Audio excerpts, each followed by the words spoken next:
ফরজ গোসল করার পদ্ধতি হলো, আপনার গোসল ফরজ হলে বাথরুমে গোসলখানায় গিয়ে সর্বপ্রথম আপনার শরীরের যে জায়গায় নাপাক লাগছে বা কাপড়ের যে জায়গায় নাপাক লাগছে সেই জায়গাটা কি করা, পরিষ্কার করে নেওয়া আগে। যদি আপনার জায়গাটা চিহ্নিত থাকে যে এই জায়গাটা নাপাক লাগছে, ওই জায়গাটা ধুয়ে ফেলান। এরপরে নামাজের জন্য যেভাবে আমি অজু করছি সেভাবে অজু করা।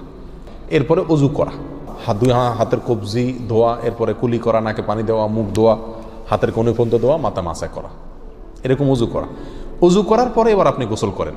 সেটা শাওয়ার দিয়ে আপনি মাথার উপরে পানি ঢেলে হোক আর আপনার মগ দিয়া হোক, যেভাবে হোক আপনি গোসল করেন।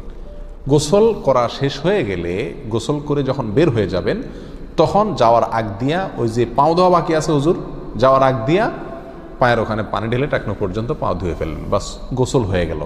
এই ভিতরে আপনার শরীরের প্রতিটি অঙ্গের প্রতিটি জায়গায় পানি পৌঁছানোর চেষ্টা করতে হবে। প্রকাশ্য অঙ্গ যেগুলো, নাভির প্যাচ থেকে নিয়ে, বগলের নিচ থেকে নিয়ে, আঙ্গুলের চিপা থেকে নিয়ে, প্রত্যেকটা জায়গায় যেন পানি যায়, সেজন্য সেখানে পানি পৌঁছানোর চেষ্টা করতে হবে। ডলার দরকার হলে ডলবে, যেভাবে ওখানে পানি পৌঁছাতে হবে। কানের প্যাঁচের ভিতরে, একেবারে গভীরে না, প্যাচগুলোর ভিতরে যেন পানি যায় সেদিকগুলো খেয়াল রাখতে হবে। কোনো একটি জায়গা যদি শুকনা থাকে তাহলে কি হবে না, ফরজ গোসল হবে না।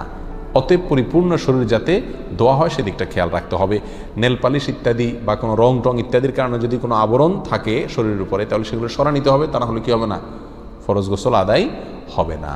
কথা, প্রথমে শরীর এবং কাপড় থেকে নাপাকগুলো ধুয়ে নেব, এরপরে অজু করব পূর্ণাঙ্গভাবে, পাও ধোয়া বাদে, এরপরে গোসল করব। আর বের হওয়ার সময় দোনো পাও টাকনো পর্যন্ত ধুয়ে তারপর বের হয়ে যাব।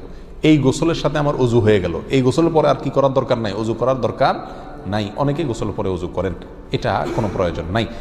তবে কেউ যদি গোসল করা অবস্থায় তার পেশাব চলে আসে, অনেকে আছে পানির স্পর্শ লাগলে পেশাব বেশি আসে, তো গোসল করা অবস্থায় যদি তিনি পেশাব করে দেন বা অজুভঙ্গের কোনো কারণ তার ভিতরে আসে, তার বায়ু ছাড়লেন, তাহলে তো সেক্ষেত্রে অজু যেটা শুরুতে করছিল ওইটুক তো আর নাই।